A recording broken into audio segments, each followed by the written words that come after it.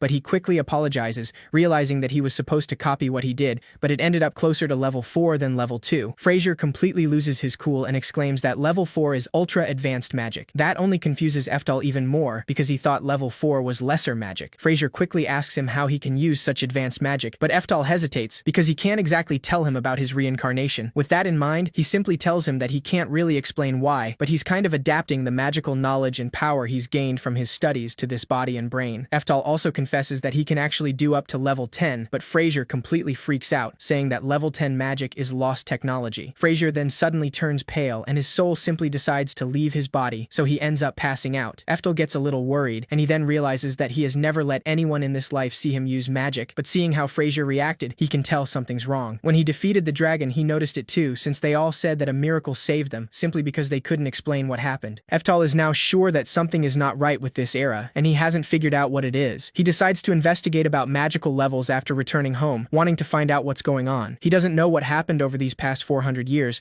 but after reading some books, he learns that magic culture has declined a lot since then, for some reason. Casting spells without incantations isn't considered common anymore, which explains why his brother passed out. Fraser suddenly wakes up startled, screaming his name and nervously rambling, saying that a 7-year-old child was able to cast spells with no incantations. Eftal plays dumb and asks him what he's talking about, explaining that after he used that amazing spell to blow up a tree, a fragment of it hit him in the head and he passed out. Fraser laughs nervously, but he decides to believe him, because there is no way a child could do that in the first place. Eftal decided decided he would study in secret after that and decided to play along with Frazier about going to military school, at least for a while. However, he's having a hard time with the swordsmanship practices because he doesn't really want to go to military school. Even so, his indomitable skill from his past life might have warped his personality, so the more times he's defeated, the angrier he gets. That's why, even after he falls, Eftal stands back up and asks his brother to let him try one more time. Frazier praises his spirit and continues, defeating him again and again without mercy, all to help him learn. By age 10, Eftal started to think that he wanted to get stronger with martial arts in a way that went beyond just magic. One day, during his training, he waits at the foot of a waterfall until a giant tree trunk falls. Before the tree trunk hits the water, Eftal uses his sword to slice it into pieces in a matter of seconds. He's starting to think that using a sword is a lot of fun, and he thinks the strongest magic swordsman would be a pretty cool title too. Frazier is currently teaching him how to fight 3 times a week, and today he lets him know that they'll do something a little different and have a special lesson. He explains that he's called a special coach to teach him in his place today, so he'll learn a few different things. Before Eftal can ask him any questions, a tall, intimidating man shows up right behind him, silently evaluating him. Frazier informs him that his name is Moria, and he's the former knight commander for the Kingdom of Azul. Eftal nervously greets him, but Moria doesn't waste any time and simply asks him to attack him however he likes, saying that he'll let him have the first shot. Frazier just wishes him good luck, letting him know that he has no other choice than to fight. Moria walks away from him, waiting for him to attack while he's not looking, but no matter what he said, Eftal doesn't see any openings, and he knows that this man is strong. After a few seconds, Moria complains when he sees him just standing there, even after he came all this way. Since he apparently can't move, Moria decides to come to him instead and attacks Eftal without a doubt. He's not holding back even against a child, so Eftal has no other choice than to move away as fast as he can. He notices that Moria is fast because he couldn't even see his sword move at all, and he barely was able to dodge. Moria tells him that he's too slow to respond, so Eftal decides to use a physical ability enhancement that allows him to move faster at once, and Moria is surprised that he can use that at his age. Eftal attacks him with his sword, taking him by surprise, and even though Moria is able to block him, he's actually impressed and can see why Frazier recommended him. Frazier tells him that he realized when he was teaching him that there is a faint amount of mana in Eftal's hand when he holds a sword. He has no magical aptitude but can control his mana within his body surprisingly smoothly, almost like a real mage or sage. Eftal keeps his thoughts to himself, even though he actually was a sage in his past life. On the other hand, Moria can't hold back his laugh, unable to believe that he can't use magic but can control his mana like a mage. Eftal tries to keep his anger at bay, knowing very well that he could easily win if he used his magic here. Even so, he also knows that it's meaningless to beat him like that, and right now, he wants to beat him in combat. He suddenly charges at him and tries to attack him while his guard is down, but Moria easily blocks him and tells him that he lacks skill, and more than that, height and muscle. That is why it will be 3 more years before he's a match for him. Despite this, Eftal still tries to hold his ground as best as he can, and he then suddenly moves to the side to make Moria lose balance. As soon as he does, Eftal grabs him by the arm and slams him to the ground in a second. Moria is completely speechless, but Eftal is almost as surprised as him because his body moved on its own. He then remembers that he once learned to do throws in a different world than this one, though he didn't think it'd come in handy here. Moria stands back up and simply laughs, saying that a loss is a loss, so he passed the test. Eftal still doesn't know what he's talking about, so Frazier tells him that he forgot to mention something important. He then reveals that Moria is the head of the prestigious Azul School of Military Science, which means, starting from age 15, Eftal will be a student at a proper military school. Moria clarifies that he lost the fight, but he won the sword fight, so he still has stuff to learn to surpass him. Eftal can't hide his surprise, and he's overwhelmed by all this information because he doesn't understand how this happened. Years later, now that Eftal is 14 years old, he's still training in the forest every day, even if the weather is bad. During a rainy day, he decides to cast his level 10 original spell, Eftal, destroying a great part of the forest and leaving a crater in the ground. With that, he confirms that there is still a bit of a time lag when he gets to level 9 or 10. He considers rainy days perfect for his training because he can practice his magic with nobody noticing. Despite that, after casting that level 10 spell, Frazier comes to him running, saying that he just saw a terrible lightning strike. Eftal nervously plays along and assures him he's just fine, so he doesn't have to worry. Frazier finally calms down, but Eftal knows that he made a mistake because he almost scared his brother again. With a stern expression, Frazier reminds him that he's going to military school next year, so he must make sure he doesn't get hurt. Eftal quickly agrees and then realizes that ever since that entrance examination, it's been decided that he's going to military school. In this world, he's an adult at age 15, and right now, he's 14, but he can't go to military school. With magical aptitude tests being everywhere now, he knows that it'll be hard for him to pursue the path of magic. That's why, when he turns 15, he's leaving home, and he'll get to the Magic Academy on his own. Right after making that decision, Frazier tells him that he has good news today, and informs him that their father is going to finally meet him. Eftal's mother couldn't be happier about the news, and she even cries of joy, saying that it's all because Frazier has taught him so much about military science and swordsmanship. Unable to contain her emotions, she hugs Eftal and tells him that he's finally gotten strong enough for his father to recognize him. Eftal didn't think there was much point in meeting a man who's ignored him for 14 years, but seeing how happy they are, he can't decline the invitation because he doesn't want to make them sad. In no time, the three of them go to Duke Orkot's mansion, and Eftal is actually excited to meet his own descendant. However, after his father sees him for the very first time in 14 years, his only reaction is silence. The mood in the room quickly turns uncomfortable, but Eftal surprises everyone and steps forward, introducing himself and happily greeting his father, saying that he's always wanted to meet him. His father immediately corrects him and asks him to call him Duke Orkot because he's never recognized him, and he brings shame to their family. Eftal's excitement quickly vanishes, and he can't believe that's his reaction after meeting his son for the first time in 14 years. Orkot then complains about him because he has no magical aptitude even though he's a descendant of the Lightning Emperor, so the Lightning Emperor must be crying for sure. Eftal silently confirms that he is indeed crying because he finally met his descendant, and the guy is a total jerk. Orkot then mentions that he's heard he was given a special invitation to military school. When Eftal confirms it, Orkot laughs and says that's great news, and he genuinely looks happy about it, which makes Eftal think that maybe he's not so bad. He completely discards that idea when Orkot says that now he doesn't have to pay for his food anymore, and if he's going by invitation, he'll get all his meals and lodging for free, and starting in his 3rd year, he'll even get a stipend, so he doesn't have to spend any money on him. Orkot assures him that everything will be great as long as he doesn't bring any shame to the family name. Eftal can't believe that this guy actually called them here just to say that, but the situation turns worse when Orkot asks his son, Joachim, for a favor. He explains that even though he only had Eftal on a whim, people will think he's part of his family, so he must see if he's strong enough to avoid embarrassing himself at military school. Joachim smiles wickedly, understanding that he only needs to teach the dog a lesson, and he will gladly do it. Fraser, of course, tries to protest against this, but Eftal now finally understands what this is about. Without wasting any time, they all head to the garden. But Fraser warns Eftal that he must be careful, even if this is supposed to be a mock battle. After all, even if he doesn't look like it, Joachim had top marks in sword fighting at school, which means he's very skilled. Before the mock battle begins, Fraser asks Eftal to surrender immediately if he feels he can't win, because this could be very dangerous. Eftal agrees without a problem, but deep down, he just thinks this is pain, and he's got no other choice. Joachim warns him that he had the choice to run away, and then throws a wooden sword at him. When Eftal catches it, he immediately notices just how heavy it is, so Joachim explains it is a hardwood sword. They don't usually use them because a heavy blow is enough to shatter bone or cave in a skull if it lands just right. Joachim smiles deviously and tells him that he surely knows what that means, but to his surprise, Eftal has no idea what he's talking about. That makes Joachim lose his patience, so he throws a tantrum and exclaims that both he and his mother are morons. He then explains that he, as the eldest son of the true family, will teach him and his fool of a mother a lesson because nobody likes them. After all, his mother, Iria, has no magical aptitude, and she begged Orkot to let her give birth to him, but he doesn't have any magical aptitude either. Joachim tells Eftal that his mother brought shame to the family and he'd like to kill her, but he'll settle for killing him instead. Before the battle, Joachim clarifies that he'll give him a handicap as a little favor so he can be the first to attack. Eftal has remained silent to all of Joachim's provocations, but he can barely contain his rage at the fact that these two jerks are his descendants. He doesn't waste the opportunity and decides to make the first move, attacking Joachim head-on with a hardwood sword. To his surprise, Joachim only barely managed to react since he apparently took him off guard. Eftal continues attacking him, but his moves make Joachim back down as he blocks him with his sword, clearly intimidated. This confuses Eftal a little, so he starts wondering if he really knows how to use a sword or if it was all a lie. After several attempts, Joachim finally manages to properly block one of his moves, and he has the nerve to mock him for that. However, Eftal activates physical ability enhancement, which allows him to overpower him. Joachim panics and tries to stand his ground, wondering if Eftal is really the same kid he was a moment ago. No matter how hard he tries, he can't keep up with such monstrous strength, so Eftal easily breaks through his sword and hits him right in the face, breaking his nose in an instant. While Joachim is on the ground, Eftal warns him that if he ever insults his mother again, he will kill him without a doubt. After that, he goes back to normal and approaches his mother with a smile, saying that they can go now. Even Iria is shocked by what she just saw, so she asks him if he's the Eftal she knows. Eftal assures her he's the same as always, so his mother decides to believe him and smiles back at him. Before leaving, Eftal talks to his father, though Orkot flinches as soon as he looks at him, completely terrified. Eftal simply thanks him for inviting him today, so his father quickly dismisses him and nervously wishes him good luck at military school next year. 2 weeks later, Eftal continues living a peaceful life with his mother, even though he was pretty sure they would try to get back at them somehow. However, that peace suddenly ends one day when Fraser shows up at their doorstep holding a baby. That's when we see what happened earlier in the capital, where Fraser informs his forces that the Holy Knights and Azul Army have set out to do battle with their neighbors. He explains that while they're gone, it is up to them and the Royal Guard to defend the capital. Maria discreetly asks him if they have to bring in kids from military school to protect the city, and Fraser confirms it. After all, there is information that the minister's faction is planning to assassinate the prince while their main forces are away. That information clearly shocks Moria, but before he can say anything, a guard suddenly barges in and exclaims that southern barbarians are attacking the capital. They all hear an explosion just then, so Fraser immediately reacts and orders his forces to get the prince somewhere safe, saying that they must act quickly. After that, he ended up at Iria's house, so he now apologizes to her for startling her and explains that it was very sudden and this was the only safe place he could think of. Eftal takes a moment to assess the situation, knowing that since the last king of Azul's second son was more talented than the eldest,